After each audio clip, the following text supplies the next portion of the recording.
두 도시 이야기 다시 2. 찰스 디킨스 지음, 이기석 옮김. 5년 후. 템플바 옆에 있는 텔슨 은행은 1780년 당시에도 이미 구식 건물이었다. 그것은 지나치게 온색하고 매우 어둡고 지극히 누추하고도 불편했다. 더욱이 그 은행의 직원들이 그 온색하고 어둡고 누추하고 불편한 것을 자랑으로 여기고 있다는 그 정신적인 속성에 있어서도 이미 구식 은행이었다. 게다가 그들은 그러한 특징들이 뚜렷하다는 것을 자랑으로 여기기까지 했으며 못마땅한 점이 많으면 많을수록 존경하고 싶은 마음도 그만큼 강한 법이라는 명백한 신념을 가지고 있었다. 이것은 소극적인 신앙이었을 뿐 아니라 그보다 편리한 은행에 대해 터뜨리는 적극적인 무기이기도 했다. 소문에 의하면 텔슨 은행은 팔꿈치를 자유롭게 돌릴 수 있을 만큼 여유 있는 방도 필요 없거니와 광선이나 장식 같은 것도 다 필요 없다는 것이었다. 노크스 상사나 스누쿠 형제 상사쯤이면 그런 것들을 필요로 할지도 모르지만 텔슨 은행에서는 하느님 덕분에 절대. 그들 직원들은 텔슨 은행의 개축 같은 것을 제의하는 이들에게는 아마 상속도 해주지 않을 것이다.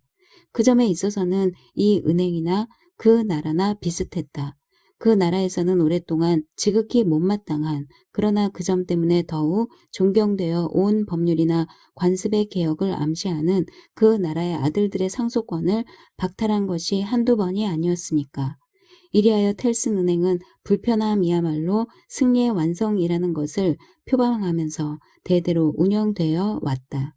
그 건물의 좁은 통로에서 덜거덕거리는 백치같이 완고한 문을 왈칵 열어 제치고 계단을 2개 정도 내려가 텔슨 은행 안으로 들어가면 알량한 작은 상점이라는 생각이 떠오를 것이다. 조그마한 카운터가 둘 있고 거기선 제일 연장자가 손님의 수표를 마치 바람에 바삭거리듯이 흔든다.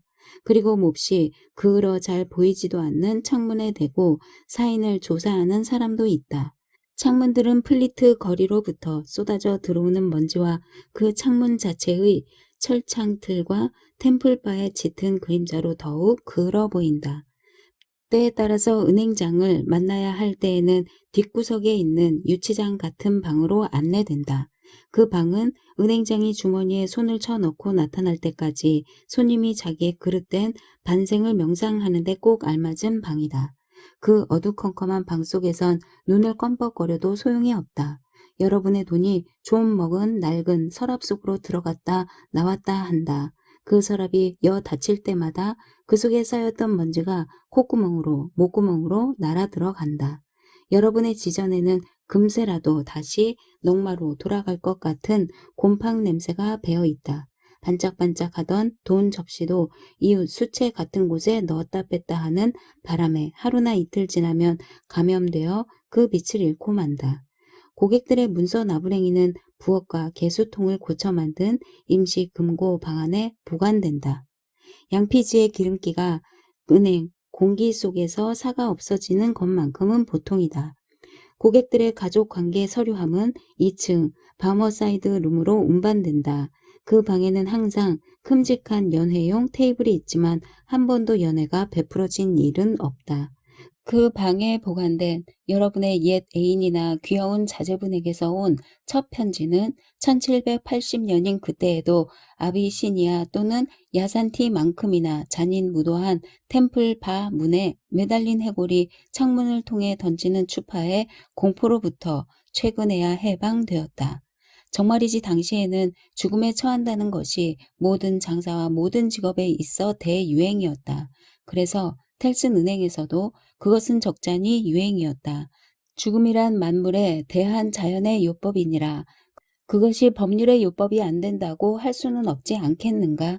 따라서 위조지폐 제조자는 사형, 위조지폐 사용자도 사형, 신서의 불법 개봉자도 사형, 40실링 6펜스의 절도도 사형, 말을 놓쳐버린 텔슨 은행 문 밖에 말 지키는 자도 사형, 실링, 은화 위조자도 사형, 범죄 전반에 걸쳐 그 4분의 3이 사형의 처단을 받았으나 그것이 범죄 방지에 조금도 유리한 방도는 되지 못했을 뿐 아니라 오히려 그 정반대였다는 것은 대서특필 할 만하다고 할 수 있겠다.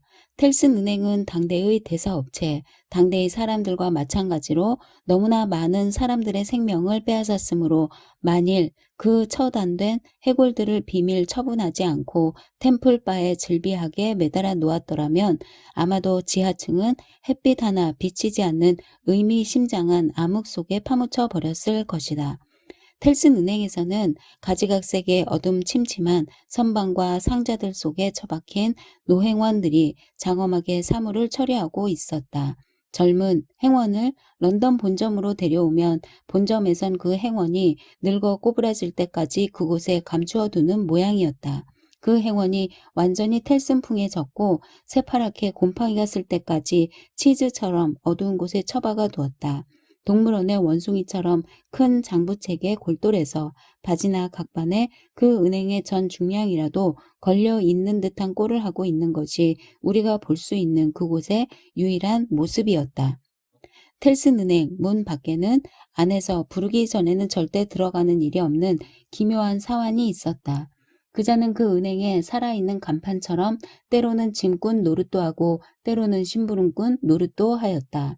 그는 근무 시간 중에는 심부름을 나가는 이외에 자리를 비우는 법이 없다. 만약 그런 때에는 아들, 꼭 자기를 닮은 12살 난 무시무시한 각다귀를 대신 데려다 놓는다. 텔슨은행이 이 이상한 사명을 띤 사환에게 어마어마리만큼 관대한 대우를 베풀어주고 있다는 사실은 세상이 다 알고 있다. 이 은행에서는 늘 그러한 능력의 사나이에게 관대성을 보여 이 사나이도 어느덧 어느 결에 그 자리를 차지하게 되었다. 그는 크런처란 성을 가진 사나이로서 어려서 동방 하운즈디치 교구 성당에서 대리인을 세워놓고 그동안에 어두웠던 생활에서 벗어날 것을 맹세한 후 제리란 이름을 얻은 사나이였다. 장면은 화이트 프라이어스 구 행잉소드 골목에 위치한 미스터 크런처의 집. 시대는 AD 1780년 3월 어느 바람 부는 아침 7시 반. 미스터 크런처는 언제나 그리스도 탄생 이후의 연호를 말할 때는 에너 도미노스란 말을 썼다. 분명히 그는 발행자인 어느 숙녀의 이름을 따서 붙인 유행놀이인 도미노가 발명되었던 그날부터 그리스도의 기원이 시작된 것으로 알고 있는 모양이었다. 미스터 크런처의 아파트는 한 장의 유리창이 달린 다락까지 방으로 친다고 해도 방이 2개밖에 없는 이웃 환경도 그다지 좋지 못한 집이었다. 그러나 방만은 잘 정돈되어 있었다. 3월 바람 부는 어느 이른 아침이었건만 그가 자리에 누워있던 그 방은 이미 깨끗이 청소가 되어 있었다. 송판 하나로 된 테이블에는 새하얀 상보가 씌어 있고 그 위에는 컵, 접시 등 아침상이 정갈하게 차려져 있었다. 미스터 크런처는 조각조각 기워댄 이불 밑에 파묻혀 있었다. 처음에는 깊이 잠들어 있더니 점점 이부자리 속에서 뒹굴고 몸을 뒤틀고 하다가 시트를 갈갈이 찢어 놓고야 말듯이 못 같은 머리카락을 뒤틀고 일어나 앉은 순간 무섭게 격분한 음성으로 외쳤다. 날 잡아먹어라. 또 그따위 짓을 하려거든?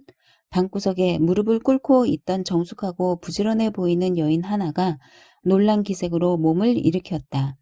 그의 말 상대는 분명 그녀였으리라. 뭘 하고 있는 거야, 이 못나나. 전 기도를 올리고 있었을 뿐이에요. 내가 기도를 올려? 알량한 마누라군 쭈그리고 앉아서 내게 해로운 기도를 올렸단 말이지?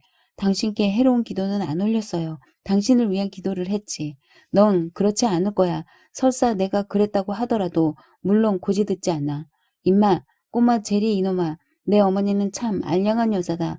내 아비가 망하도록 빌고 있으니 말이다. 이 자식아, 넌 충실한 어미를 두었어. 털썩 주저앉아 가지고는 버터와 빵이 제 외아들 입에서 날아가기를 빌고 있으니 말이야. 셔츠 차림의 아들 크런처는 아버지의 말씀을 듣고서 엄마를 향해 자기의 식탁을 빼앗을 기도는 그 어떤 기도도 찬성하지 않는다고 강렬한 반대를 표명했다. 이 건방진년 어떻게 생각하는 거야?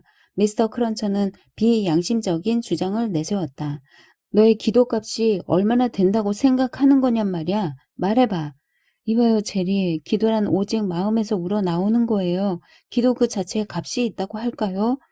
기도 그 자체에 값이 있다고? 미스터 크런처는 되풀이했다. 그럼 값이 없단 말이었다? 그건 그렇고 아무튼 내 확실히 말하지만 내게 해로운 기도는 난 싫어. 기도란 내 팔자에 없는 거니까. 내가 몰래 숨어서 하는 짓 때문에 난 불행해지긴 싫단 말이야. 주저앉아서 꼭 빌어야겠다면 내 남편이나 자식에게 해롭도록 빌지 말고 이롭도록 빌란 말이야. 남편이나 자식에게 도리를 다하는 아내와 어미를 가졌던들 지난주에는 돈이 좀 생겼을 거야. 그런데 어땠어? 악담 축수만 받았고 반대에 봉착했고 신앙에 속아 재수가 온 붙었잖아. 날 작작 잡아먹어라. 미스터 크런처는 옷을 주워 입으면서 계속 말했다. 그렇지 않다면 내 기도인지 저주인지 덕분에 이 정직한 장사꾼인 내가 속아 넘어가서 젠장 생전 처음으로 재수 온 붙을 지경이 된 것은 뭐란 말이냐. 제리 이 녀석아 옷 입어 임마. 내 장화를 닦고 있을 테니. 가끔 너의 어미를 좀 감시해라. 또 쪼그리고 기도하는 꼴을 보거든 내게 일러라. 응, 내 정말이지. 미스터 크런치는 분노의 숫도를 윙윙 불리고 빈정됨의 불꽃을 튀기며 구두를 닦는 등 출근 준비에 몰두했다. 그러는 동안 그의 아들 아버지보다는 좀 부드러운 못대가리 같은 머리에 꼭 아버지를 닮아 두 눈이 바싹 붙어있는 은 아버지의 주문대로 자기 엄마를 감시하고 있었다. 그런데 그 아들놈은 자기 몸치장을 하고 있던 침실에서 꽥 소리를 지르며 튀어나옴으로써 그 불쌍한 어머니의 마음을 가끔 크게 어지럽혔다. 입마 쭈그리고 앉으려고 그러지. 아버지 이거 보세요. 그 다음 그 놈은 이 연극 같은 경보를 울리고 나서 입을 벌려 부려막심한 웃음을 싱긋 웃으면서 다시 뛰어들어갔다. 미스터 크런처의 기분은 아침 식사를 할 때까지도 전혀 풀려 있지 않았다. 그는 부인의 식전 감사기도에 대해 증오심으로 가득 찬 독서를 퍼부었다. 그는 자기 자신을 즐겨 정직한 장사치라 불렀지만 그것은 장사라고 말할 수는 없는 직업이었다. 그의 미천이라곤 부서진 의자 등받이를 고쳐서 만든 나무 의자 하나뿐이었다. 아버지를 따라 다니는 아들 제리란 놈이 그 의자를 아침마다 템플바에 가장 가까운 은행 창 밑에 갖다 놓고 아버지의 발을 추위와 습기로부터 보호하기 위해 지나가는 마차가 떨어뜨린 한 줌의 짚을 갖다 놓으면 그날의 야영이 시작되었다. 이 야영으로 인해 미스터 크런처는 템플바에서는 물론 플리트 거리에서도 유명했다. 그리고 그가 추남이란 것으로도 유명했다. 바람 부는 3월 그날 아침 그가 자기 삼각 모자에 손을 대고 출근하는 텔슨은행 노행원들에게 인사하기에 딱 알맞은 9시 15분 전 그는 진영을 치고 옆에 아들 제리를 대동하고는 정 위치에 착석했다. 아들 제리는 그 거룩한 목적을 달성시키기에 알맞게 자그마하게 생겨 길 가는 아이들을 향해 심신양면에 상처를 줄 독설의 공격을 템플바 전반에 걸쳐 감행하곤 했지만 오늘은 아직 그 공격에 착수하지 않고 있었다. 그 바싹 붙은 두 눈처럼 머리를 맞대고 플리트 거리에 아침 왕래를 조용히 바라보고 있는 이 몹시 닮은 부자는 꼭 한 쌍의 원숭이가 서로 닮아 보이는 것과도 같았다. 아버지 제리는 지푸라기를 씹고는 퇴퇴 뱉고 있었으며 아들 제리는 쉴 새 없이 눈동자를 반짝거리며 플리트 거리에 왕래와 아버지를 감시하고 있었다. 그러나 부자간에 이 같은 우연한 동작에 차가 좀 있다고 해서 그들의 닮아 보이는 모습이 덜 닮아 보이는 일은 없었다. 텔슨 은행의 정규 사원 한 명이 창밖으로 머리를 내밀고 떠들어댔다. 여보게 증꾼 부르시네. 와 아버지 아침부터 일 시작이야. 이렇게 아들 제리는 아버지의 성공을 축복하고 나서 아버지 의자에 걸터 앉아 지금까지 아버지가 씹고 있던 지푸라기에 부전자전 격에 흥미라도 느끼는 듯 그것을 씹으면서 명상에 잠겨 있었다. 밤낮 녹이야. 아버지 손가락은 밤낮 녹슬어 있어. 아들 제리는 중얼거렸다. 아버지는 어디서 쇠녹을 묻혀오는 거지? 여긴 쇠녹이 묻을 데가 없는데. 구경거리. 자네 분명히 올드 베일리 재판소를 잘 알겠지. 노행원 한 명이 심부름꾼인 제리에게 말했다. 네, 내인 날이. 제리는 약간 못마땅하다는 듯이 대꾸했다. 네, 잘 알고 있는뎁쇼. 그럴 줄 알았어. 그럼 미스터 로리도 알고 있겠군. 베일리보다 훨씬 더 잘 알고 있습죠, 훨씬. 제리는 마치 시무룩한 표정으로 문제의 법정에 선 증인과도 같이 말했다. 전 정직한 장사치니까요. 베일리를 알고 싶어하는 것보다는 훨씬 더 잘 알고 있습죠. 좋아. 증인이 드나드는 문을 찾아서 그 문지기에게 이 쪽지를 주면서 미스터 로리에게 전해달라고 하게. 그러면 자넬 안으로 들여 보내줄 테니. 날이 법정으로 들어가란 말씀입니까? 법정으로 들어가게. 한층 더 다가붙어 보이는 미스터 크런처의 두 눈은 이게 웬일이야? 하고 자문하는 것만 같았다. 날이 그럼 전 법정에서 기다리란 말씀입니까? 그 두 눈이 서로 상담한 결과 그렇게 묻는 것이라도 하듯 그는 이러한 질문을 했다. 내 말을 들어보라니까. 문지기가 그 쪽지를 미스터 로리에게 전할 것이니 자넨 미스터 로리의 주의를 끄는 몸짓을 해서 자네가 서 있는 자리를 그분이 알도록 하란 말이야. 그쯤 해 놓은 다음 자네의 할 일이란 그분이 자네를 부르실 때까지 그 자리에 꼼짝 말고 있으면 되는 거야. 날이 그뿐입니까요? 그뿐이야. 그분은 심부름꾼 하나를 원하시니까 이 쪽지는 자네가 거기에 있다는 것을 알려드리는 편지라네. 늙은 행원은 능숙하게 그 쪽지를 접은 다음 수취인의 이름을 썼다. 편지를 받아든 제리는 내심으로 겉모양만큼 겸손치 않은 태도로 너도 말라 비틀어진 늙은이로구나 하고 혼잣말로 중얼거리며 굽신 절을 했다. 그리고 아들 앞을 지나가다가 자신의 행선지를 이루고 그곳을 떠났다. 그 당시 교수형이 집행되던 곳은 타이번이었으므로 뉴케이트 바깥 거리에는 후일 붙은 것 같은 그런 악명이 아직도 붙어 있지 않았다. 그러나 이 감옥은 온갖 종류의 행패와 악행이 벌어지는 악의 장소요 무서운 병마의 온상이었다. 죄수와 함께 법정에 옮겨진 병이 피고석으로부터 곧장 재판장 각하를 급습하여 그를 법관석에서 끌어내리는 경우도 가끔 있었다. 검은 모자를 쓴 재판관은 죄수에게 사형을 선고하는 동시에 자기 자신의 사형도 선언하고는 죄수 앞에서 쓰러져 죽기까지 한 일도 있었다. 나머지 점에 있어서는 올드 베일리는 일종의 죽음의 여인숙이었다. 심부름꾼은 이 몸서리치는 행위에 현장 이곳저곳에 흩어져 있는 더러운 군중들의 틈을 익숙한 솜씨로 뚫고 나가며 자신의 목적지인 그 문을 찾아내어 편지를 창고로 디밀었다.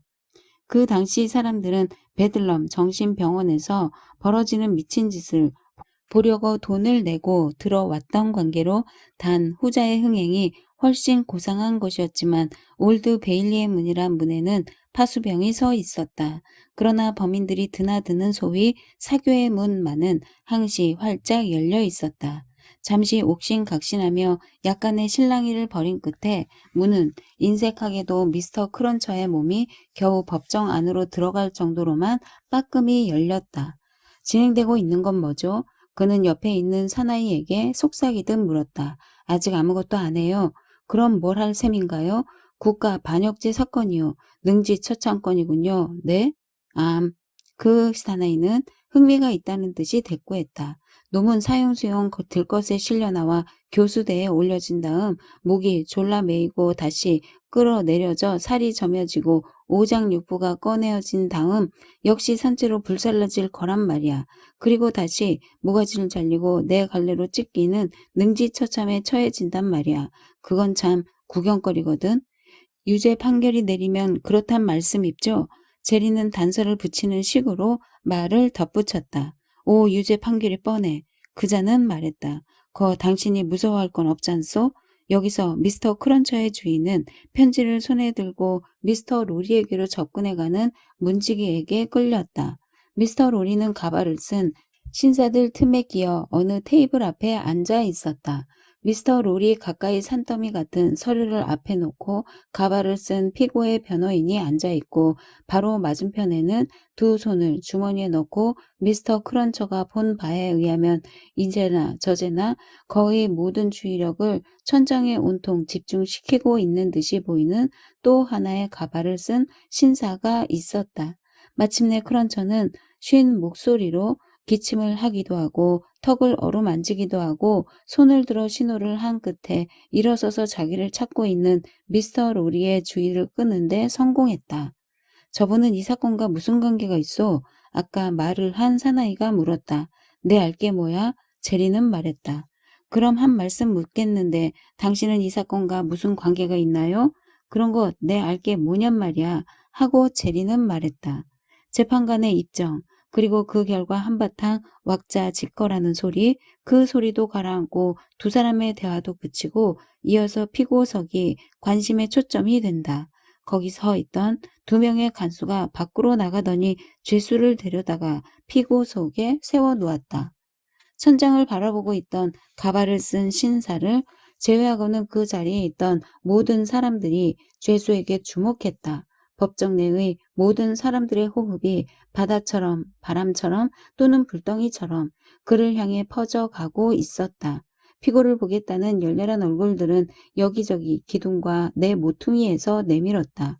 그자들 틈에 끼어 제리는 담벼락 못이 꽂힌 뉴게이트 벽에 살아있는 조그마한 부분처럼 우뚝 서 있었다. 맥주, 진, 차, 커피 등등 여느 방청객들이 피고를 향해 풍기는 가지각색의 음료 냄새가 뒤섞인 가운데 제리 역시 도중에서 한 잔 마신 맥주 냄새를 피고인을 향해 내뿜고 있었다. 그리하여 이와 같은 파도는 그의 등 뒤에 있는 큰 들창을 안개와도 같이 또는 비와도 같이 더럽히고 있었다. 이 모든 응시와 고함소리의 대상은 나이 겨우 20대가량 되어 보이는 청년으로서 검은 눈과 햇볕에 그은 얼굴을 가진 체격도 훌륭한 미담이었다. 말하자면 젊은 신사의 풍채를 지니고 있는 자였다. 검다고 할까? 짙은 회색이라고 할까? 그런 빛깔의 간소한 옷차림에 길고 검은 머리를 리본으로 묶어 등 뒤로 들이우고 있었다. 리본으로 맨 것이 장식이라기보다는 흐트러지지 않도록 하기 위함인 것 같았다. 마음의 감동이란 아무튼 인체의 외부를 통해 저절로 표현되게 마련인지라 지금 그러한 처지에서 오는 창백한 기색이 태양보다도 더 강한 그의 정신력을 대변하는 그의 갈색 뺨 위에 떠올랐다. 그는 안색 이외에는 지극히 침착한 태도로 재판관에게 절을 한 다음 조용히 서 있었다. 갖은 입김을 풍기며 피고를 주목하고 있는 관중들의 흥미가 고결한 인류애적인 것은 아니었다. 그가 보다 덜 무서운 판결의 위기에 직면해 있고 그 잔인무도한 처형의 하나라도 모면할 기회가 있다면 피고의 매력은 그만큼 줄어들었을 것이다. 갈기갈기 찢겨 죽는 그 치욕적인 운명에 처해질 꼴을 보는 것이 구경거리요 난도질을 당하고 능지처참을 당할 인간을 구경하는 것이 센세이션을 일으키는 것이다. 자기 기만의 몇몇 가지 기술과 능력에 따라 가지각색의 관중들이 제 아무리 화려한 흥미를 품고 있다 할지언정 그들의 흥미란 그 근본에 있어 악마와 같은 것이었다. 죄수의 머리 위에는 한 개의 거울이 있었다. 죄수에게 광선이 비치도록 달아놓은 것이다. 무사악한 무리와 철면피한들의 얼굴들이 수없이 비춰졌던 그 거울. 그리고 그들은 그 거울의 표면에서 사라지는 동시에 이 지구상에서도 사라져갔다.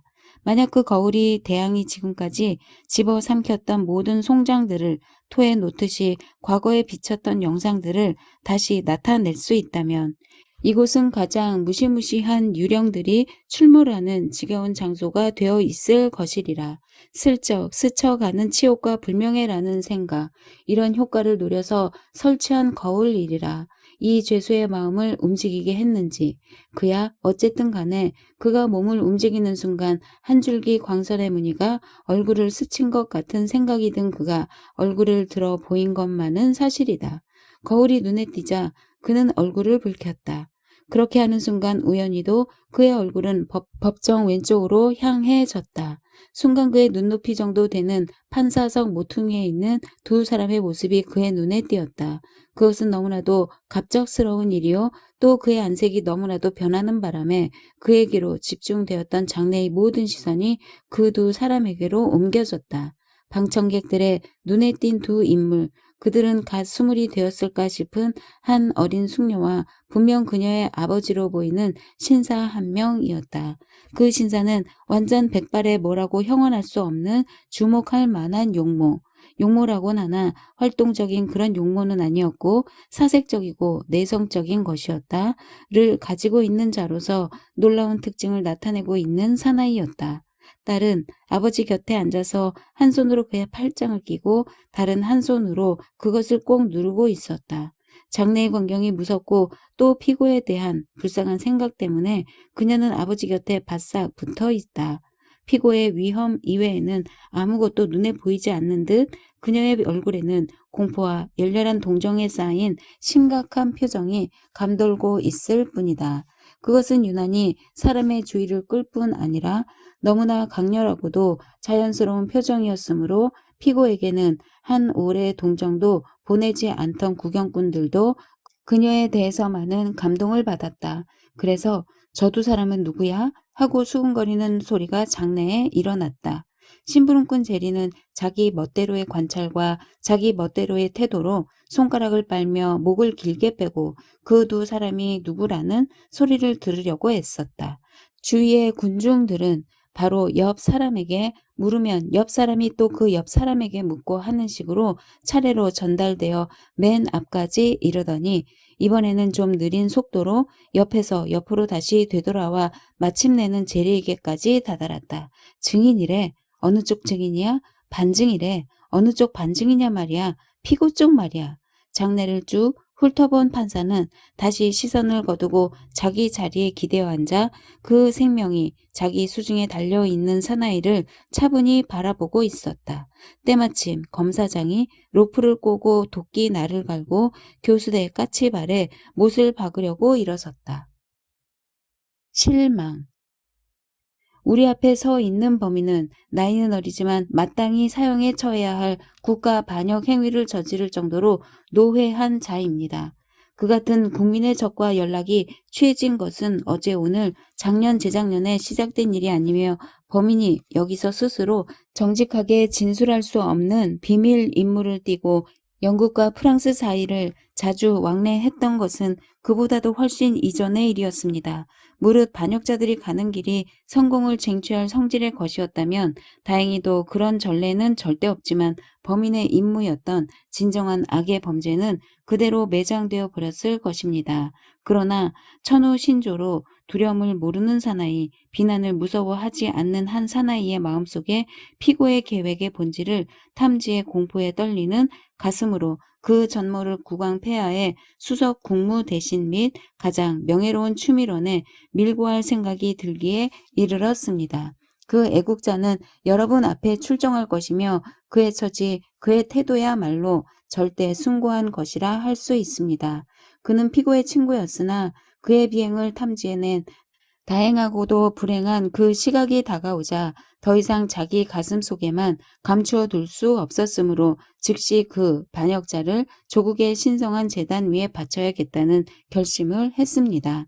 만약 영국에서도 고대 그리스나 로마에서처럼 동상을 세워 국가 공덕을 칭송하는 법령이 공포된다면 이 공운에 빛나는 시민이야말로 확실히 그 법령에 해당하는 자일 것입니다만 우리나라에는 아직 그런 법령이 없으므로 아마도 동상의 건립은 보지 못할 것입니다. 그러나 공덕이란 많은 시인들이 칭송해 왔던 것처럼 일종의 전파성이 있으므로 그 시의 많은 구절이 일일이 여러 배심원들의 입에 오르내리고 있으리라는 것은 나 자신이 잘 알고 있는 바입니다. 이렇게 검사장이 말하자 이때 배심원들의 얼굴에는 그런 식구를 하나도 몰라 죄송하다는 기색이 감돌았다. 그 중에서도 특히 애국심 또는 조국에 대한 일편단심이라 일컫는 빛나는 덕행에 이르러서는 더 말할 것도 없습니다. 이 순결하고도 칭송받아 마땅한 증인의 국왕 폐하에 대한 고귀하고도 모범적인 충성심은 저절로 피고의 하인의 마음으로 옮겨져 그로 하여금 주인의 책상 서랍과 주머니 속을 뒤져 비밀 문서를 끄집어낼 신성한 결심을 하도록 했습니다. 본관, 검사장 나리는 이 가상한 하인에 대해 어떤 비방이 있을지라도 기꺼이 그 증언을 청취할 용의가 있는 바입니다. 그러나 본관은 대체로 본관의 형제 자매보다도 그에게 더 많은 호의를 갖고 있으며 본관의 부모보다도 그를 더 한층 존경하는 바입니다. 여기서 배심원 여러분은 그 같은 충성심을 발휘하시길 바라는 바입니다. 검사장은 자신만만한 어조로 이렇게 외쳤다.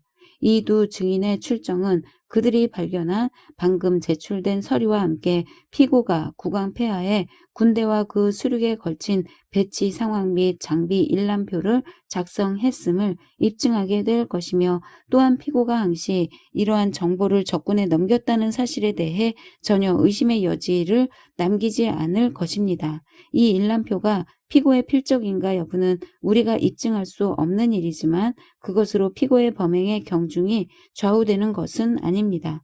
아니 그것은 피고의 용의 주도함을 말하는 것으로서 오히려 보다 유력한 기소 이유가 됩니다.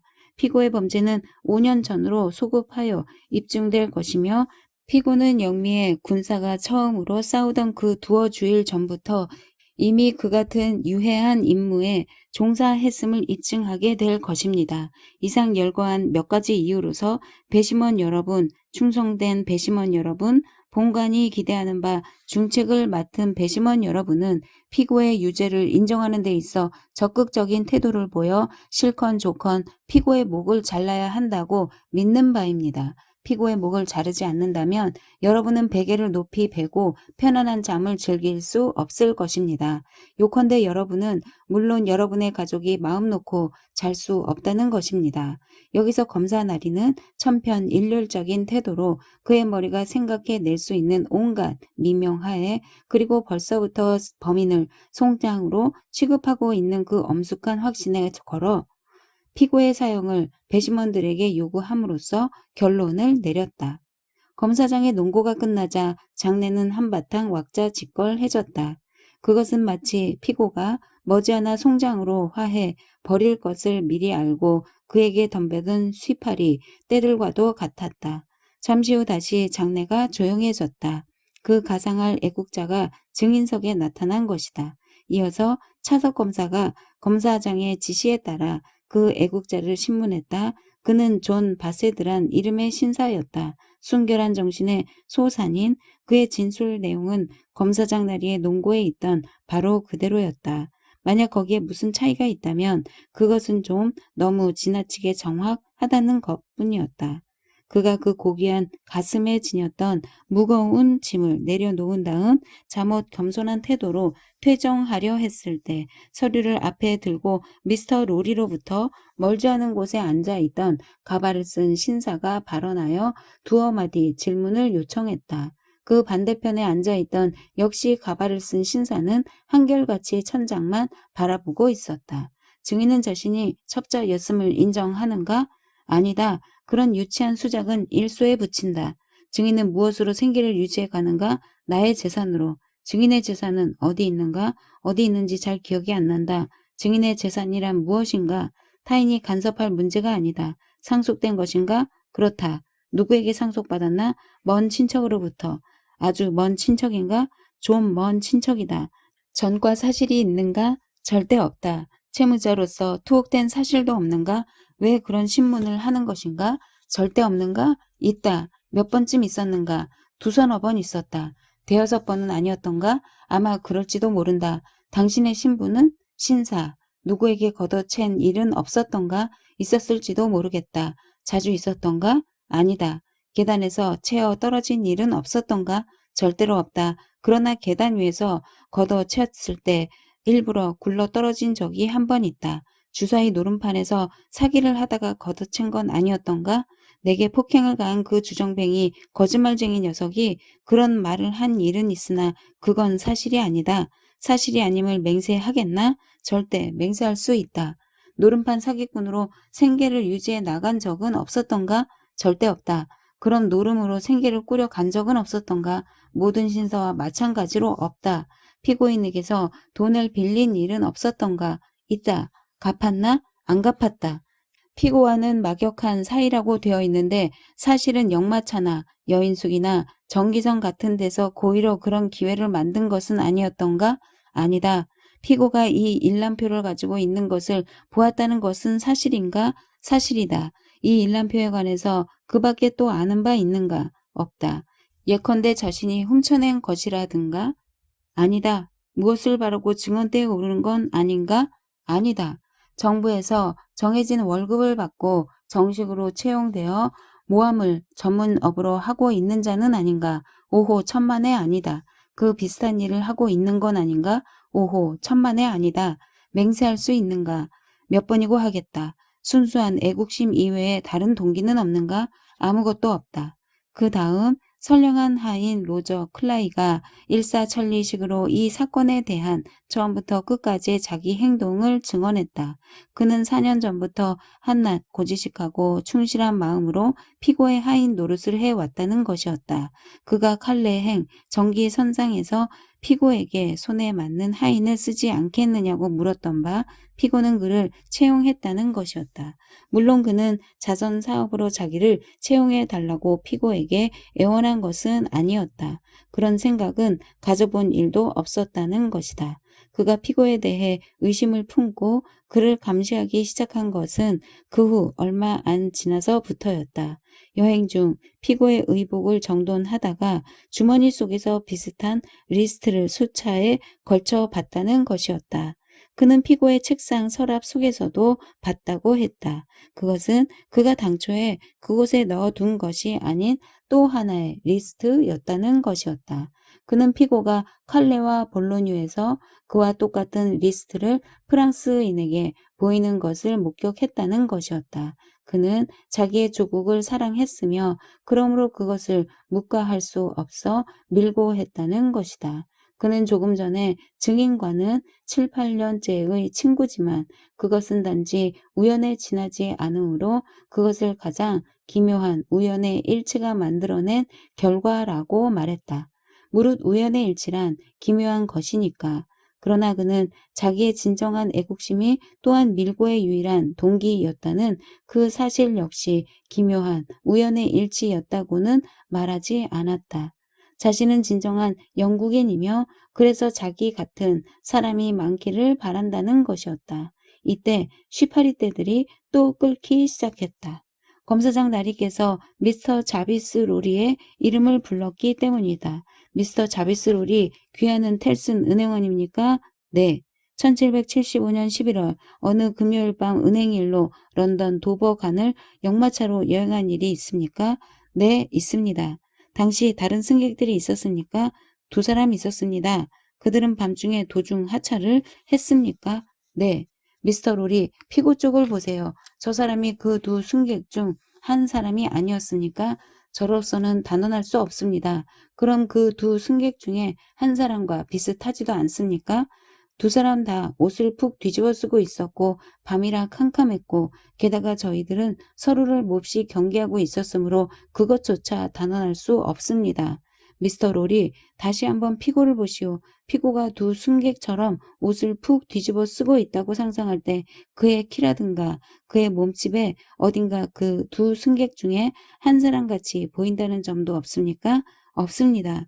미스터 롤이 그런 피고가 그 2승객 중에 한 사람이 아니었다고 맹세할 수도 없습니까? 없습니다. 그럼 최소한 그 2승객 중에 한 사람이었을지도 모른다고 말할 수도 없습니까? 그런가요? 네. 그러나 그들 승객은 저와 마찬가지로 당시 노상 강도를 무서워하고 있었던 것을 저는 기억합니다만 지금 이 피고인에게는 조금도 그런 기색이 보이지 않습니다.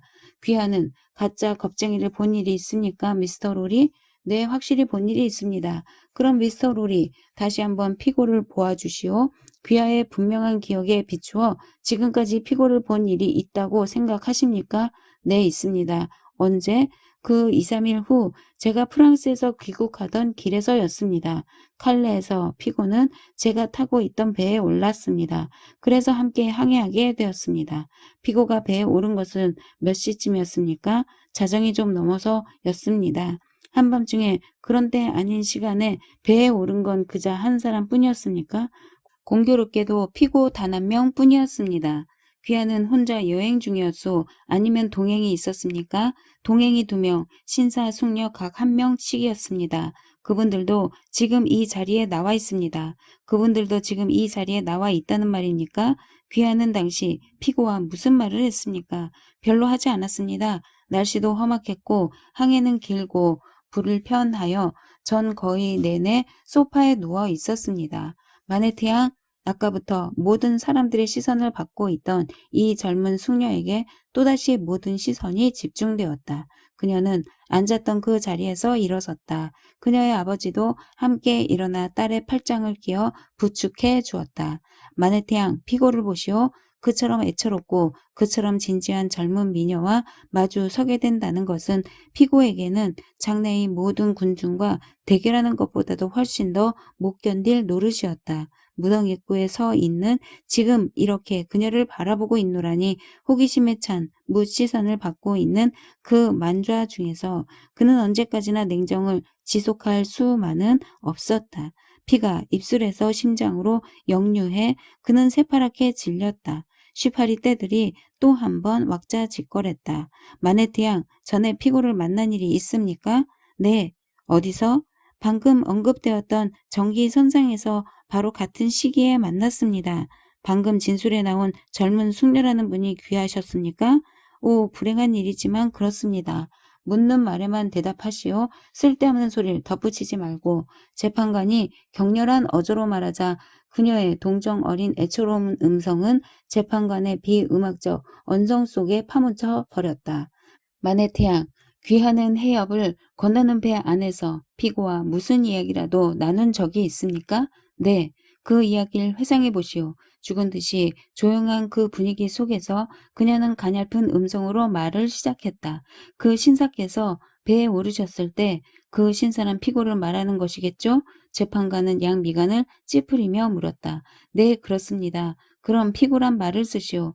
피고가 배에 오르셨을 때 그분은 제 아버지께서 하며 그녀는 곁에 있는 아버지에게로 다정한 시선을 돌렸다. 퍽 피곤하고 매우 쇠약해지신 것을 보았습니다. 제 아버지께서는 너무도 몸이 수척하여 바깥바람을 쐬는 것이 겁날 정도였습니다. 그래서 저는 선실 계단 근처 가판에 침대를 하나 마련하고 그 곁에 앉아서 시중을 들었습니다. 그 밤엔 저희들 네 사람 이외에 다른 여객은 없었습니다. 피고는 주제 넘은 말이지만 하며 대단히 친절한 어조로 제 아버지를 바람과 나쁜 날씨로부터 보호하는 방법을 일러주셨습니다. 그것은 제가 취한 방법보다는 나은 것이었습니다. 전 배가 항구를 떠나던 그때부터 바람이 불면 어떻게 피해야 한다는 것을 몰랐으므로 아버지의 몸을 보호해 드리는 방법도 잘 몰랐었습니다.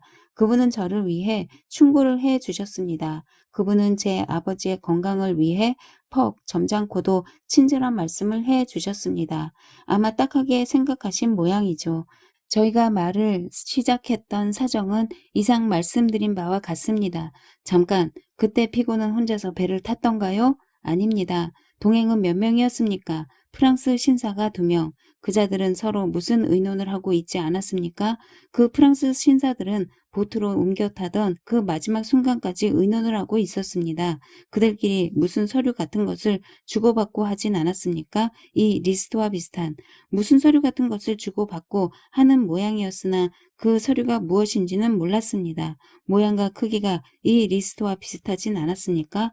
그럴지도 모르겠습니다. 그분들은 제 바로 옆에서 수근수근 이야기를 하고 있었으나 전 자세히는 몰랐습니다. 그분들은 거기 걸려 있던 램프 불빛을 이용하려고 선실 계단 꼭대기에 서 있었으니까요.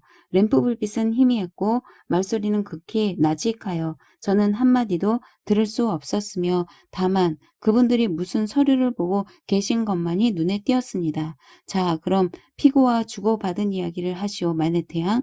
피고는 저의 무력한 꼴을 보시고 그랬는지 아주 탁 터놓고 친절하고 착하시게도 아버지께 여러 방면으로 귀중한 일을 해 주셨습니다. 그런데 저는 여기서 그녀는 울음을 터뜨리며 말을 이었다. 저는 오늘 그 은혜를 배반할 수는 없다고 생각합니다. 쉬파리 떼들이 또 한바탕 왁자지껄했다. 마네트 양, 당신이 증언하는 것은 의무입니다. 당신은 아무리 하기 싫어도 증언을 하지 않으면 안 됩니다. 당신이 증언을 하는데 피고가 조금도 당신을 이해해 주지 않는다면 그것은 피고의 잘못이며 그런 사람은 이 세상에 그 사람 하나밖에 없을 것입니다. 자, 계속하시오. 미묘하고도 곤란한 성질의 문제 때문에 여행하는 것이며 자칫 잘못하면 여러 사람들에게 폐를 끼치게 될지도 모르므로 익명을 쓰는 것이라 말씀하셨습니다. 그리고 2, 3일 전에 그 일로 프랑스에 건너갔다가 돌아오는 길인데 앞으로 상당히 오랫동안 자주 영국과 프랑스 사이를 왕래하게 될지도 모른다고 하셨습니다. 피고는 미국 이야기는 하지 않았습니까? 마네트 양, 더 자세히 좀. 양국 간의 싸움의 원인을 제게 애써 설명해 주셨으며 그분 생각으로는 영국 측이 어리석고 잘못이 있다고 말씀해 주셨습니다. 그리고 또 농담조로 아마도 조지 워싱턴은 조지 3세만큼이나 위대한 명성을 역사상에 남길지도 모른다고 말씀하셨습니다. 그러나 그 같은 그분의 말씀에는 조금도 악의는 보이지 않았습니다. 단지 심심풀이로 한 말씀이었던 것 같습니다. 많은 눈들이 집중되는 일대 흥미진진한 장면이 벌어지면 관중들은 주연 배우의 심각한 표정을 무의식 중에 따르게 마련이다. 그녀는 이처럼 증언을 하고 재판관이 그것을 기록하는 동안 잠시 말을 멈추고 자신의 증언이 유리할 것인가 불리할 것인가 망설이며 변호인의 얼굴을 지켜보았다. 이때 그녀의 얼굴에는 애처로운 걱정과 긴장의 빛이 떠올랐다. 장내 도처에 자리 잡고 있던 방청객들의 얼굴에도 같은 표정이 감돌았다. 조지 워싱턴에 관한 그녀의 가공할 이단적 진술을 듣자 기록을 들여다보던 재판관은 고개를 들고 눈을 번쩍였으나 그 순간에도 대다수 관중들의 얼굴에는 거울처럼 그녀의 마음이 비치는 듯이 보였던 것이다. 이어서 검사장 나리께서 재판장에게 이 젊은 숙녀의 부친인 마네트 박사를 신문하는 것이 형식상으로 보다 용이 주도한 증거를 잡는데 유리한 점으로 보나 타당하다는 취지를 말하자 박사의 이름이 호명되었다. 마네트 박사, 피고를 보시오. 박사는 그를 만난 일이 있습니까? 한 번 있습니다. 그가 런던에 내 숙소를 찾아왔을 때입니다. 3년 또는 3년 반쯤 전의 일입니다. 피고가 그 정기선의 동승객이었다는 것을 입증할 수 있습니까? 그리고 따님과 이야기하던 내용을 말씀해 주실 수 없겠습니까? 재판장, 저는 그 아무것도 입증할 수가 없습니다. 거기에는 무슨 특별한 이유라도 있습니까? 있지요. 박사는 낮은 목소리로 대꾸했다. 그것은 박사께서 박사의 조국인 프랑스에서 고소 절차라든가 정식 재판 한 번 없이 오랫동안 감옥에 갇힌 몸이 된 그 불행에 기인하는 것입니까? 그렇습니까, 마네트 박사? 참으로 오랜 세월에 걸친 징역살이였소이다. 박사는 사람의 폐부를 찌르는 듯한 목소리로 대꾸했다. 지금 문제가 되고 있는 그 시기는 박사가 갓 석방되던 무렵입니까? 그렇다고들 합디다. 박사께선 그 시기는 기억이 안 나시는지. 안 납니다. 제 마음은 얼마 전이라고는 해도 언제부터인지 모르는 일이지만 감옥에서 구두 만드는 일에 종사하고 있었던 그때부터 여기 이 내 귀여운 딸과 런던에서 새 생활을 시작하고 있다는 것을 깨달을 때까지 나의 마음은 공백 상태였소이다. 하느님 덕택에 내가 능력을 회복하던 그때부터 내게는 이 딸이 둘도 없는 정다운 존재가 되어버렸습니다. 하지만 나는 어떻게 해서 내 딸과 이렇게도 다정하게 사귀게 되었는지조차 말할 수가 없습니다. 그간의 일에 대해 내겐 기억나는 일이라곤 아무것도 없습니다. 검사장 나리께서 착석하고 아버지와 딸도 함께 자리에 앉았다. 이때 아주 묘한 일이 일어났으나 급한 문제는 다음 사실을 밝히는 것으로 필자는 그것부터 언급하기로 하겠다. 즉 5년 전 11월 어느 금요일 밤 피고는 미 체포 중에 있던 공모자와 함께 도보행 역마차를 타고 있었는데 밤중에 어느 지점에 이르자 그들은 사람의 눈을 피하고자 그 마차에서 내렸다. 그리고 그들은 그 지점에서 10마일가량이나 떨어진 곳에 있는 병영과 해군, 공창, 소재지까지 되돌아와서 거기서 어떤 정보를 수집했던 것이다. 또 한 명의 증인이 불려나왔다.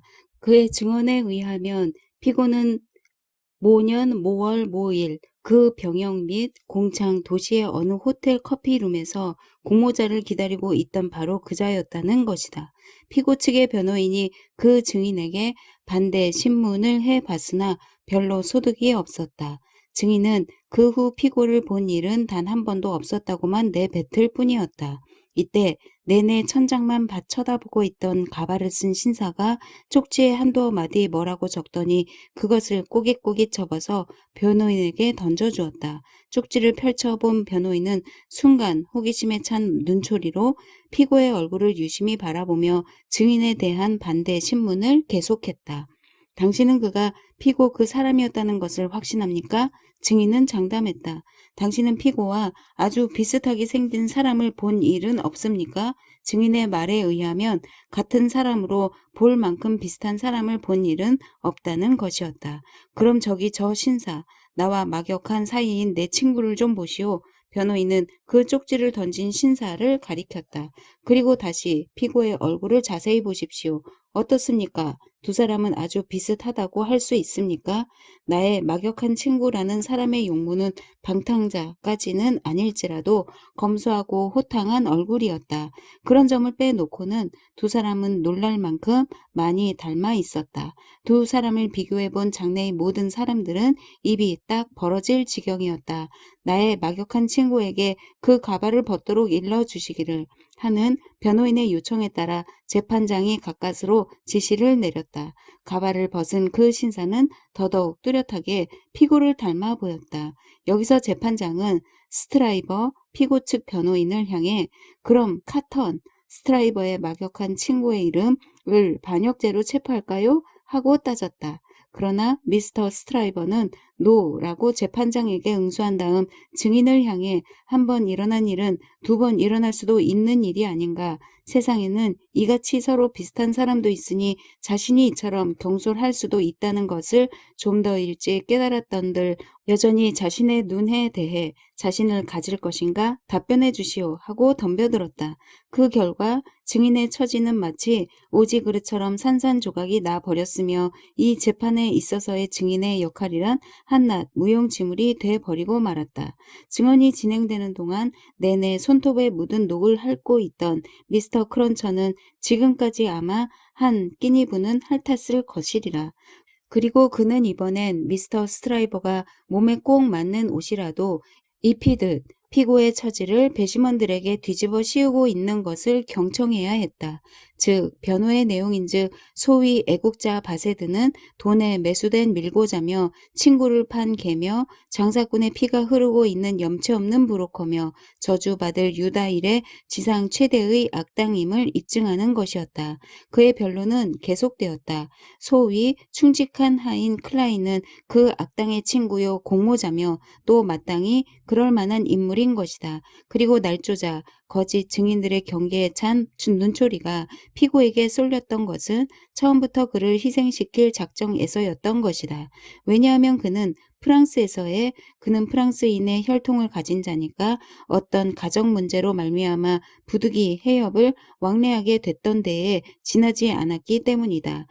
그리고 그 가정 문제란 피고와 다정한 친척들의 처지를 고려해 자기 목숨을 걸고라도 그 비밀을 지켜야 하는 성질의 것이었다. 그 젊은 숙녀에게서 짜고 비틀어낸 그 증언, 모두가 눈으로 본 대로 증언을 하던 때의 그녀의 그 모든 고민의 모습들은 마음이 맞는 젊은 신사 숙녀 간에 흔히 있을 수 있는 대수롭지 않은 순진한 친절심과 부녀에 대한 존경심을 입증하는 이외에 아무것도 아닌 것이다. 단 조지 워싱턴에 대한 언급만큼은 예외라 할 수 있지만 그것은 너무나 터무니없는 과장이며 불가능한 일이므로 한낱 어처구니 없는 농담으로밖에 생각될 수 없는 일이라 하겠다.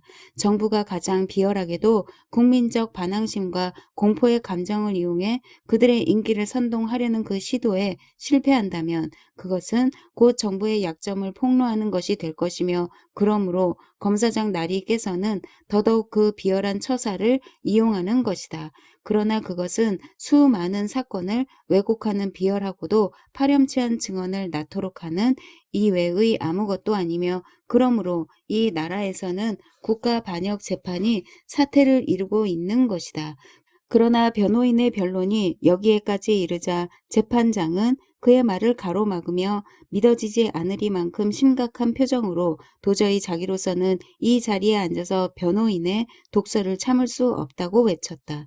거기서 스트라이버는 자기 측의 증인 두어 명을 소환했다. 그러나 미스터 크런처는 지금까지 미스터 스트라이버가 배심원들에게 입혔던 옷의 안팎을 검사장 나리께서 다시 뒤집어 입히는 솜씨의 귀를 기울여야 했다. 바세드와 클라이 두 사람은 자기가 생각했던 것보다도 수백 배나 뛰어난 사람들이며, 그와 반대로 피고는 수백 배 악인이라고 열거하는 것이었다. 마지막으로 재판장은 그 옷을 바로 입혔다, 뒤집어 입혔다, 별 수단을 다 썼으나 결국은 대체로 피고의 수위로 만들어버리고 말았다. 이윽고 배심원들은 협의를 하기 위해 자리를 떴다. 대쉬파리 떼들이 또다시 왁자지껄했다. 미스터 카터는 이 흥분의 도가니 속에서도 여전히 천장만을 응시하고 있을 뿐 한결같이 그 자리에서 꼼짝도 하지 않았다.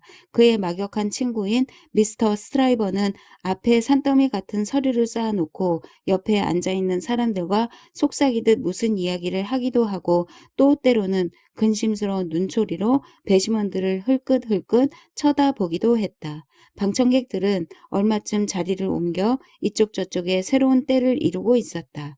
재판장까지도 자기 자리에서 일어나 법관대 위를 서성거리며 방청객들의 열병에 걸린 듯한 표정을 의심스러운 듯 주시하고 있었다.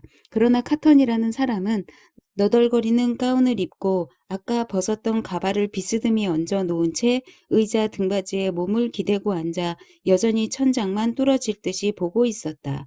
그러나 그의 유별나게도 방약 무인한 태도는 점잖지 못하다는 인상을 주었을 뿐 아니라 그로 말미암아 피고와 아주 똑같은 사람이라는 그 강한 유사성마저 희미하게 만들어 버리고 마는 것이었다. 그가 정색을 하고 있는 순간만은 두 사람이 똑같아 보였다. 많은 구경꾼들은 그를 다시 한번 눈여겨보고 뭐 두 사람이 그리 닮아 보이지도 않는 걸 하고 말을 주고받을 정도였다. 미스터 크런처도 옆 사람을 보고 자기 소감을 말한 다음 네, 반기니 걸겠습니다만 저분은 법률 업무에 종사하는 분 같진 않은데요. 그럴 만한 위인은 아닌 것 같아요. 하고 한마디 덧붙여 말했다. 그러나 사실 이 미스터 카턴이란 사람은 보기보다는 그 장내에서 벌어지고 있는 일에 대해 세밀하게 주의를 기울이고 있었다. 이때 마침 마네트 양이 아버지의 가슴 위에 고개를 떨어뜨렸는데 이 광경을 맨 먼저 본 사람이 바로 카턴이었다. 그리고 그는 큰 소리로 말했다. 여보시오 경관, 저 젊은 숙녀를 좀 보시오. 저 신사 숙녀를 부축해 밖으로 모셔내야 할 게 아니오. 기절할 것 같이 보이지 않소. 그녀는 밖으로 나가버렸다. 방청객들은 그녀에 대해서는 애처로운 마음을, 그리고 그 아버지에 대해서는 딱하다는 마음을 각각 지니고 있었다. 노인이 감옥살이 하던 그 때를 회상하는 것은 분명 커다란 고통이었을 것이다. 신문을 받으면서도 강렬한 내적 동요를 보이고 있었다. 그리고 곰곰이 무엇을 생각하고 망설이는 기색은 그를 한층 더 늙어 보이게 했고 또 무거운 구름처럼 그를 뒤덮었던 것이니까. 노인은 밖으로 나갔다. 자리에 돌아온 배심원들은 잠시 가만히 있더니 배심원장을 통해 다음과 같이 말했다. 그들은 의견 일치에 도달하지 못했으므로 퇴정하여 재협의하겠다고 했다. 재판장 날이 아마 조지 워싱턴 이야기가 아직도 가슴속에서 사라지지 않은 모양 깨서는 그들이 의견 일치를 보지 못한 것에 약간 놀란 기색을 나타냈으나 비밀 토의차 퇴정하는 것에 찬성하면서 자기 자신도 퇴정해버렸다. 재판은 하루 종일 계속되었다. 법정 내의 램프에 불이 켜졌다. 배심원들의 협의에 장시간이 걸릴 것이라는 소문이 퍼지기 시작했다. 방청객들은 요기를 하러 잠깐 자리를 떴으며 피고도 뒤로 물러나 피고석에 걸터 앉았다. 젊은 숙녀와 그 아버지가 밖으로 나가던 때 동행했던 미스터 로리가 다시 들어와 제리를 손짓으로 불렀다. 장래의 흥미는 가라앉고 사람 수요도 드물었던 관계로 그는 쉽게 미스터 로리 곁으로 올 수 있었다. 제리, 시장하면 요기를 하게나. 그러나 기다리고 있어야 하네. 배심원들이 다시 입장하면 알려야 하니까. 자넨 내가 알기로 세상에서 가장 빠른 심부름꾼이거든. 그리고 나보다 훨씬 먼저 템플바에 도착할 테니까. 제리도 손가락 마디를 갖다 댈 만한 이마는 가지고 있었던지라 이 지사와 함께 1실링을 받았다는 표시로 손가락 마디를 이마에 대고 간사스러운 인사를 했다. 때마침 카턴이 다가와 로리의 팔을 잡았다. 젊은 숙녀는 괜찮으신가요? 몹시 괴로워했습니다만 아버지께서 봐주시고 또 법정 밖으로 나간 관계로 기분이 좋아졌습니다. 그럼 제가 피고에게 그렇게 일러주겠습니다. 당신 같은 고귀하신 신사께서 피고와 여러 사람 앞에서 이야기하신다는 것은 좋지 못하니까 말입니다.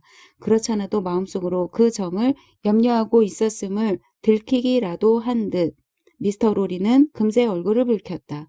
미스터 카터는 난간 바깥쪽으로 발을 옮겼다. 법정에서 밖으로 나가는 길도 그쪽이었으므로 제리는 카턴을 따라갔다. 전신이 다 눈이요 귀요 사나운 담장못이 된 듯 긴장한 표정으로. 미스터 단의 피고가 곧장 앞으로 나왔다. 당신은 당연히 마네트 양의 소식이 궁금하시겠지. 그 여잔 아무 염려 없을 거예요. 아까 당신이 보던 그때가 가장 흥분했던 때였으니까. 저 때문에 그렇게 된 것을 저는 펑 미안하게 생각하고 있습니다. 선생에 대한 깊은 감사와 함께 저를 대신해 저의 뜻을 그녀에게 전해주실 순 없겠습니까? 전해드릴 수 있죠. 부탁이라면 전해드리리다. 카턴의 태도는 너무도 담담하고 거의 신뢰가 될 정도였다. 그는 난간에 팔꿈치를 축 늘어뜨리고 피고에게 등을 돌려대다시피 하며 서 있었다. 부탁드립니다. 그리고 저의 심심한 사의를 받아주시기를. 어떻게 하고 카터는 여전히 몸을 돌려댄 채 돌아서서 말했다. 어떻게 결정될 것이라고 생각하시오, 미스터 단의?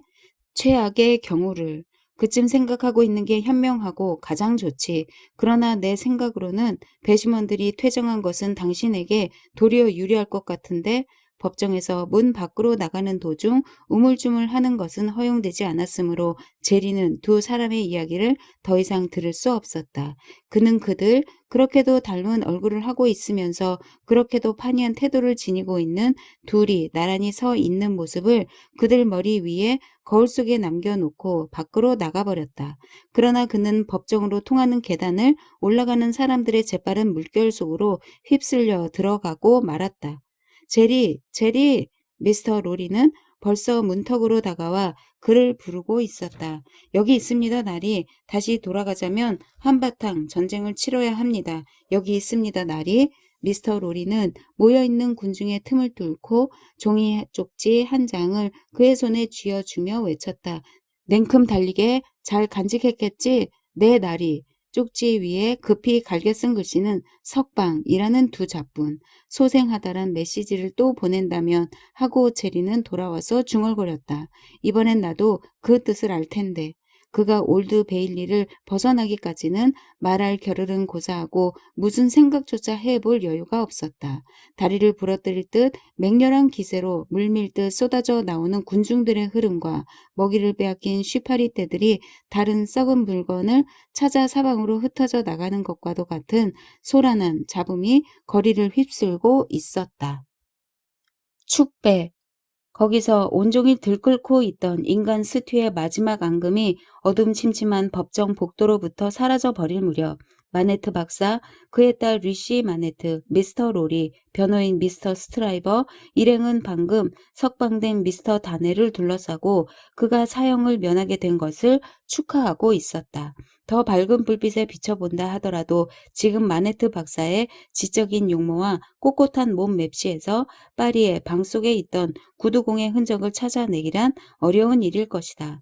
그러나 나직하고 무거운 울음 섞인 목소리, 그리고 무슨 뚜렷한 까닭도 없이 발작적으로 그를 덮치는 방심 상태, 이런 것들까지 관찰해낼 여유는 없다 하더라도 누구든 그 노인을 한번 본 사람이면 다시 한번 유심히 관찰하지 않을 수 없는 천박하지 않은 그 무엇이 있었다. 하나의 외적 원인, 더구나 그것이 노인의 오랜 고뇌와 관련이 있을 때 가령 조금 전 법정에서와 같은 그것은 항상 마음속 깊숙한 곳으로부터 스며 나오는 방심 상태를 불러일으켰다. 그러면 그 후부터는 그 상태가 저절로 점점 더 심해져서 그를 음울한 빛으로 감싸버리고 마침내는 그의 내력을 모르는 사람들은 알아볼 수 없을지 모르나 300마일 떨어진 곳에 있는 바스티유 감옥의 그늘이 정말로 그의 얼굴에 져 있는 듯한 기색마저 보이게 했다. 그의 마음속에서 이 검은 고민의 빛을 없앨 힘을 가지고 있는 것은 오직 그의 딸뿐이었다. 그녀야말로 그의 그 참담한 처지를 넘고 넘어 과거까지 연결되고 그 참담한 처지를 다시 넘고 넘어 현재에 연결되는 금실인 것이다. 미스터 다네는 열렬한 그리고 고마운 마음으로 그녀의 손에 입 맞추고 나서 미스터 스트라이버를 향해 뜨거운 사의를 표했다. 스트라이버는 30이 좀 넘은 나이였으나 보기엔 50살쯤 돼 보이는 사람이었다.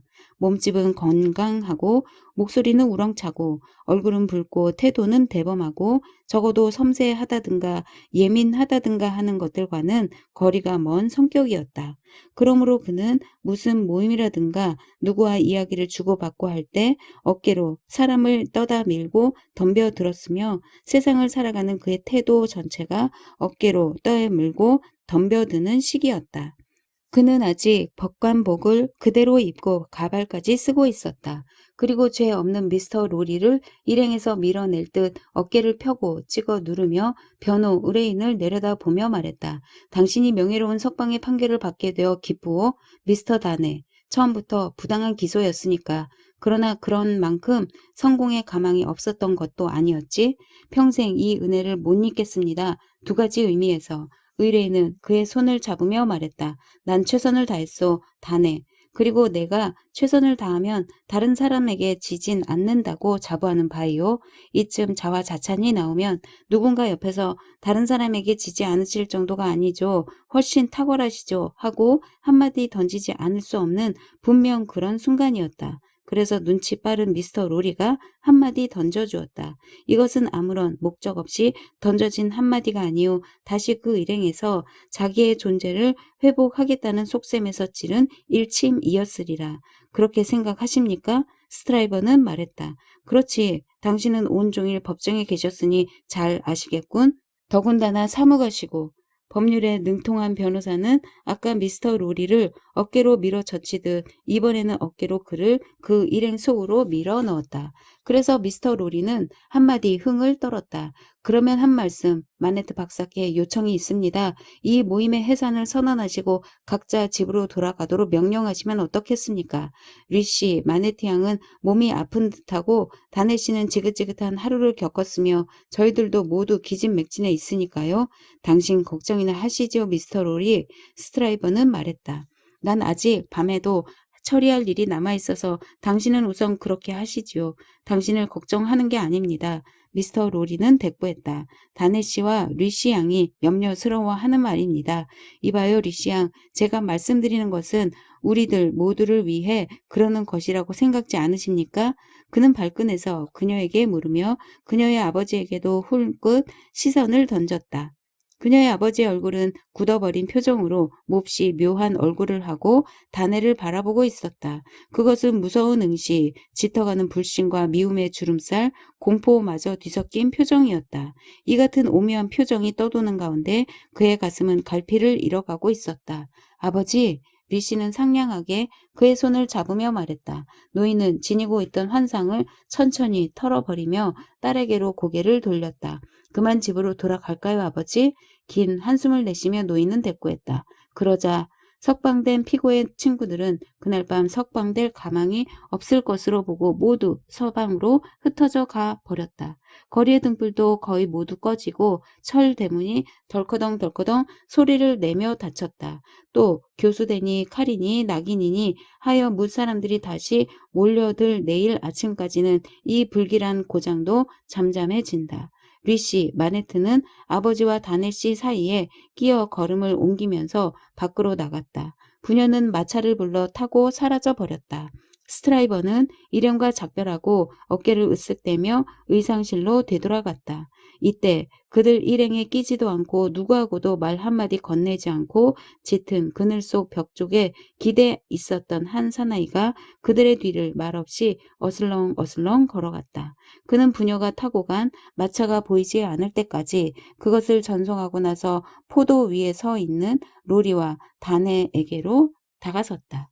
그런데 미스터 롤이 이젠 사무가들이 다네 씨와 얘기할 수 있게 되었군요.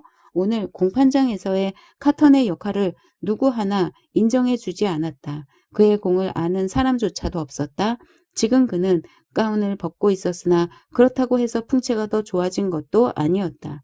사무가적인 마음이 착한 충동과 사무가로서의 겉모습, 이렇게 둘로 갈라질 때 그 얼마나 큰 갈등이 벌어지는가 하는 것을 안다면 아마 당신은 재미있을 거요, 미스터 다네. 로리는 얼굴을 붉히며 열을 내어 말했다. 선생은 전에 그런 말씀을 하셨지요. 저희들 은행에서 근무하고 있는 사무가들은 자기 자신의 주인이 될 수 없어요. 자기 한 몸보다도 은행을 더 소중히 여겨야 하니까요. 알고 있어, 알고 있어요. 그는 대범하게 대꾸의 말을 툭툭 던졌다. 화내지 마시구려, 미스터 로리. 선생은 다른 사람의 지지 않을 만큼 착한 분이니까 난 잘 알고 있어요. 아마 더 좋은 분이라고도 할 수 있지.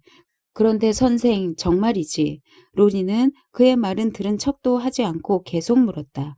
이 사건이 선생과 무슨 관계가 있는지 난 정말이지 모르겠소이다. 선생보다 연장자라는 면에서 이 사람의 말을 용서해 준다면 말이지만 선생의 임무가 뭔지 난 정말 모르겠소. 임무라니 내게 무슨 임무가 있담? 카터는 말했다. 거참 미안하게 됐구려. 나도 동감이요. 무슨 임무라도 가졌더라면. 로리는 바싹 대들었다. 그래도 선생은 열중할 수 있을 것을. 천만의 말씀, 난 매사에 열중할 줄 모르는 사람이요. 카터는 말했다. 뭐요? 로리는 그의 성의 없는 태도에 버럭 화를 냈다. 그리고 그는 변호사에게는 물론 자기 자신에게도 아마 약간 화를 낸 채 마차를 집어타고 텔슨 은행으로 달렸다. 포도주 냄새가 풍기는 것으로 보아 단 한 잔도 하지 않았다고 할 수 없는 카터는 껄껄 웃으며 다네를 바라다 보았다. 당신과 내가 이렇게 만나게 된 것은 참으로 기이한 인연이요. 당신이 지금 당신과 비슷하게 생긴 나와 단둘이 서 있는 이 밤이야말로 신기한 밤이 아니겠소?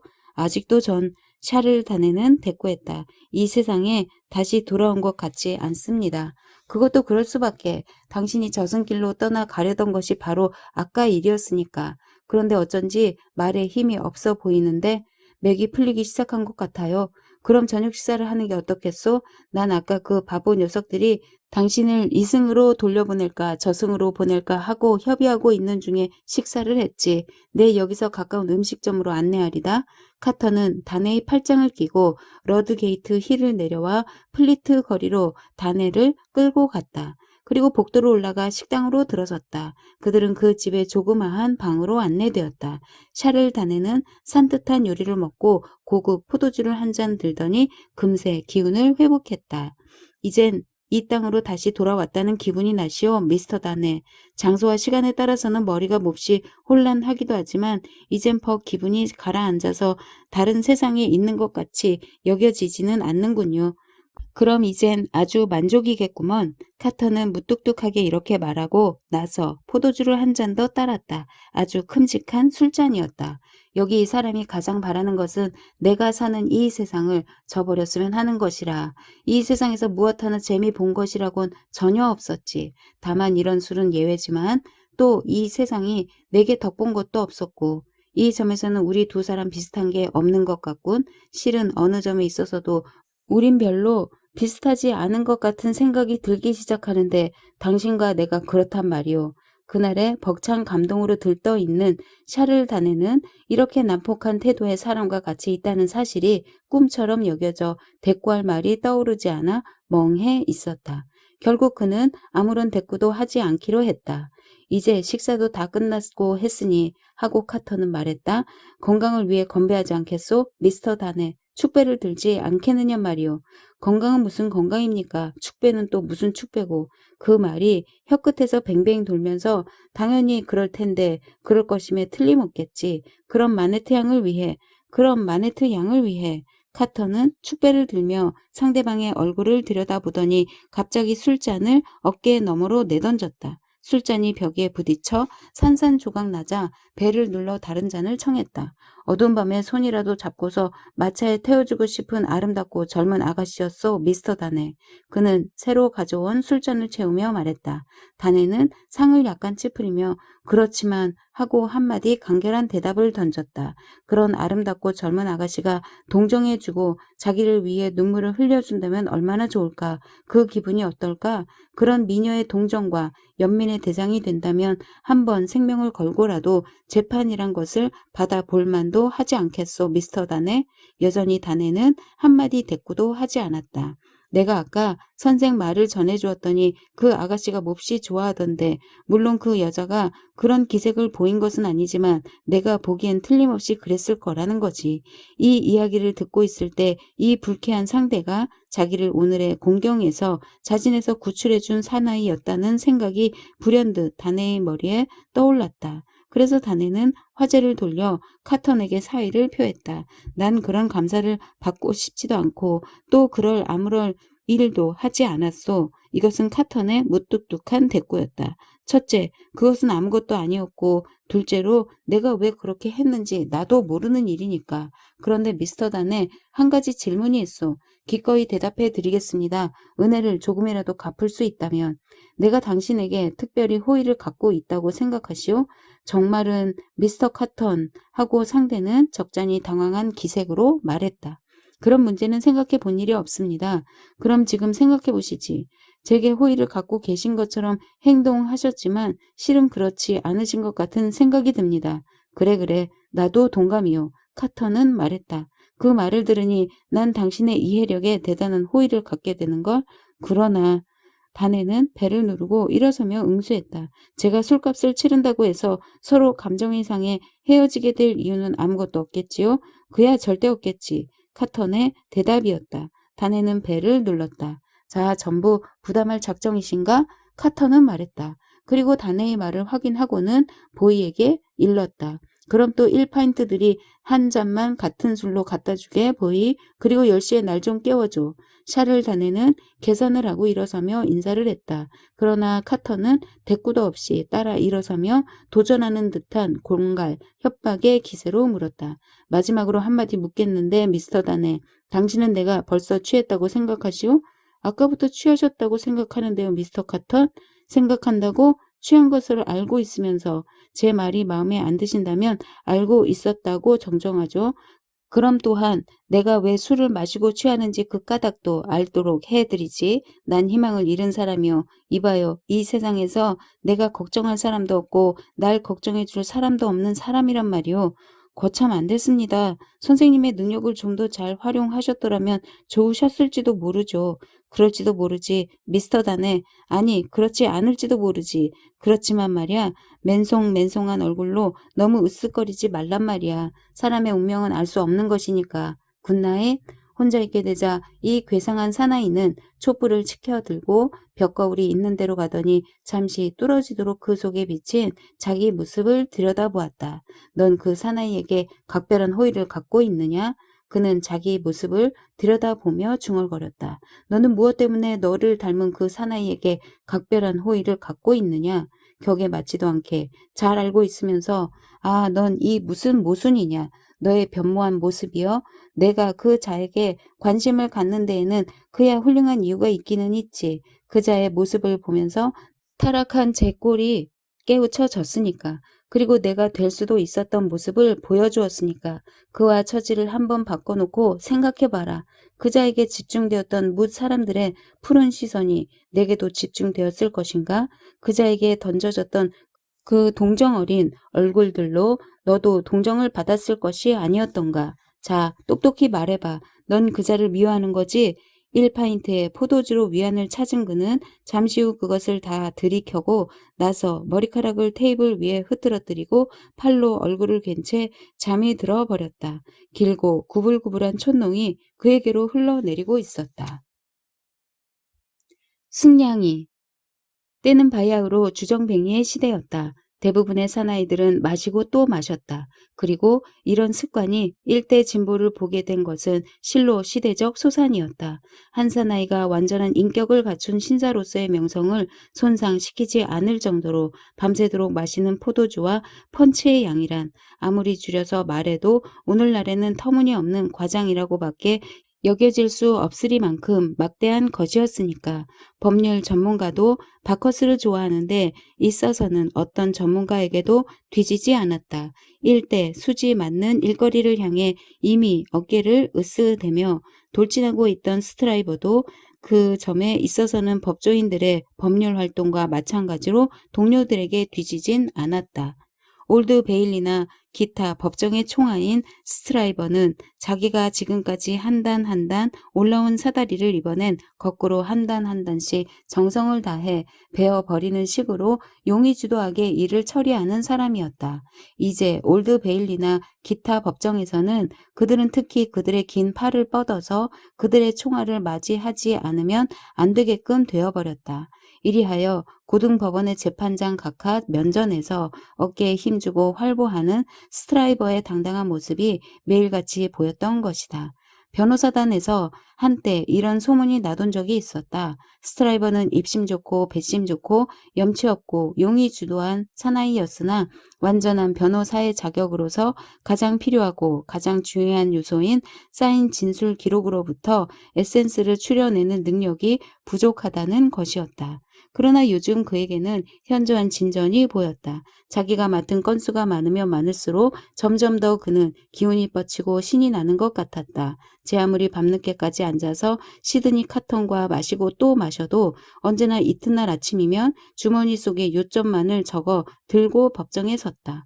시드니 카턴, 게으름뱅이 중에서도 으뜸 가는 게으름뱅이요 사나이 중에서도 가장 전도를 총망할 수 없는 사나이은 스트라이버의 위대한 맹우였다.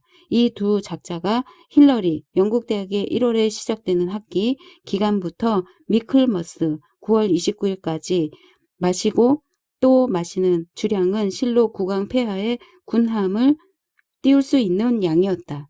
스트라이버는 어디서나 혼자서 사건을 변론하는 법이 없었다. 거기에는 반드시 카턴이 두 손을 주머니 속에 쳐넣고 천장을 겨누어 보고 있었다. 그들 둘은 순회 재판 때도 붙어 다녔다.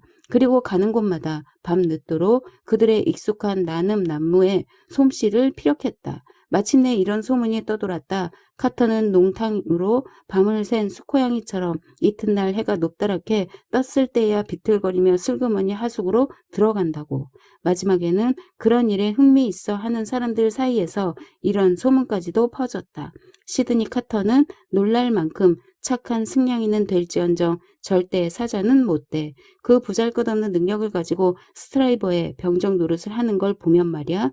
10시입니다 선생님. 깨워달라는 분부를 받은 술집 뽀이 녀석이 말했다. 10시입니다 선생님. 뭐라고? 10시라고요 선생님. 10시가 어쨌단 말이야. 밤 10시란 말인가? 네 손님께서 깨워달라고 그러셨기에. 오 이제 알았어. 좋아 좋아. 다시 자려고 꾸벅거리는 것을 그 뽀이 녀석이 한 5분간이나 계속해서 덜거덕 난로를 쑤시는 교묘한 전술을 썼던 까닭에 그는 일어나 모자를 뒤집어 쓰고 밖으로 나와버렸다. 그는 템플 쪽으로 발길을 돌려 최고 재판소와 페이퍼 빌딩 사이를 왔다 갔다 하여 정신을 차린 다음 스트라이버의 사무실로 걸음을 옮겼다. 스트라이버의 서기는 본래 사건의 의논 상대도 못되는 위인이었지만 벌써 퇴근해 버린 후여서 스트라이버가 직접 문을 열어주었다. 슬리퍼를 신고 헐렁한 잠옷을 입고 있는 그의 목덜미가 훤히 드러나 보였다. 그의 눈자위에는 난폭하고도 피곤하며 맥없는 듯한 기색이 감돌고 있었다.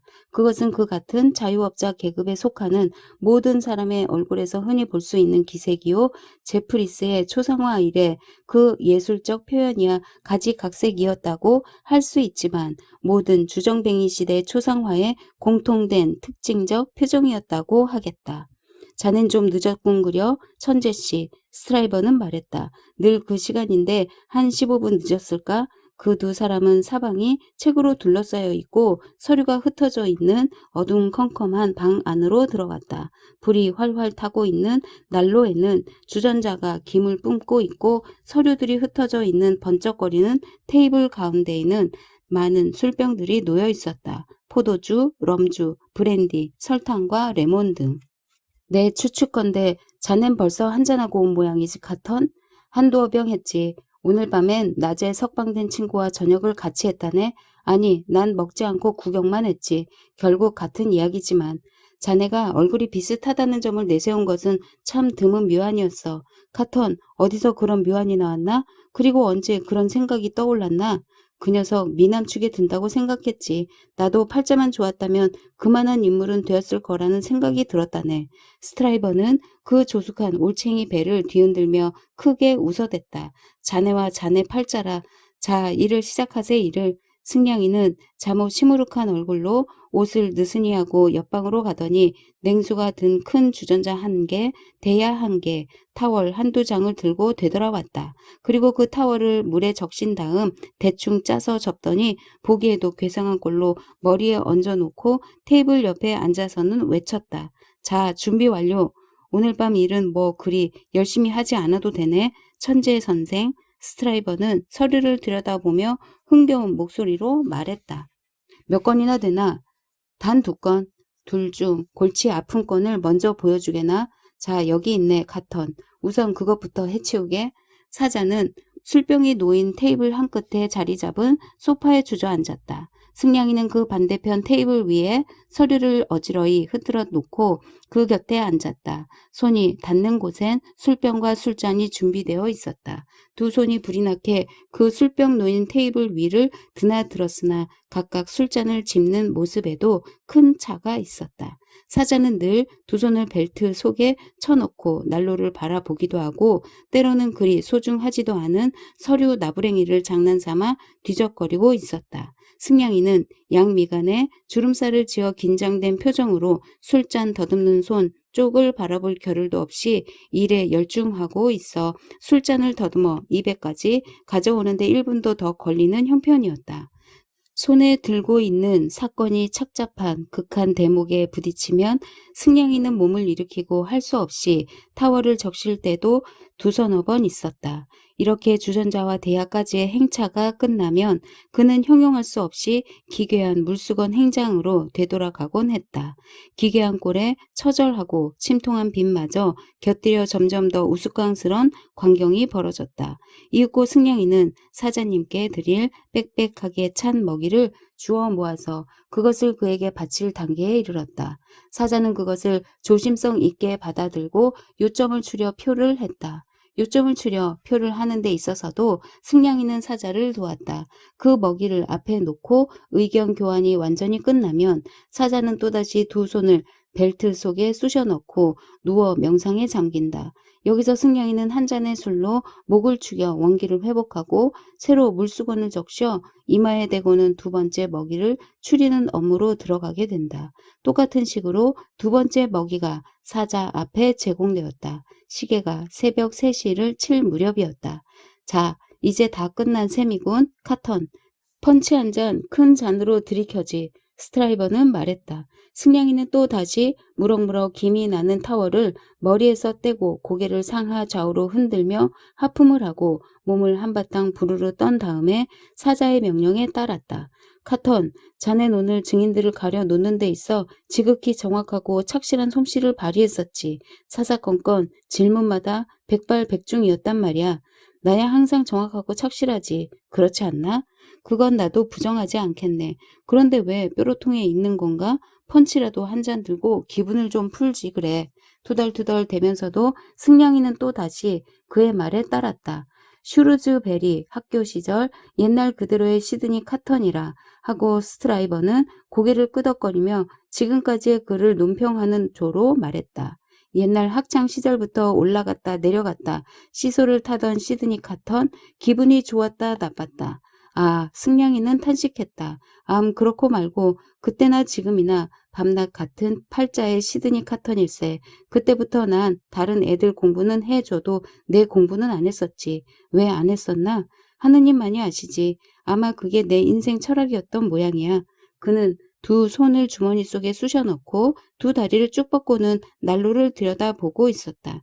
카턴, 그의 친구는 마치 이 난로가 그 속에서 불교불굴에 정신을 빚어내는 용광로 이기라도 한 것처럼 그리고 옛날 슈르즈베리 시절에 시드니 카턴을 그 속에 밀어 넣는 것이 그를 위한 최고의 다정한 일이기라도 한 것처럼 그를 향해 협박이라도 할 기세로 무서운 자세를 꾸미며 말했다.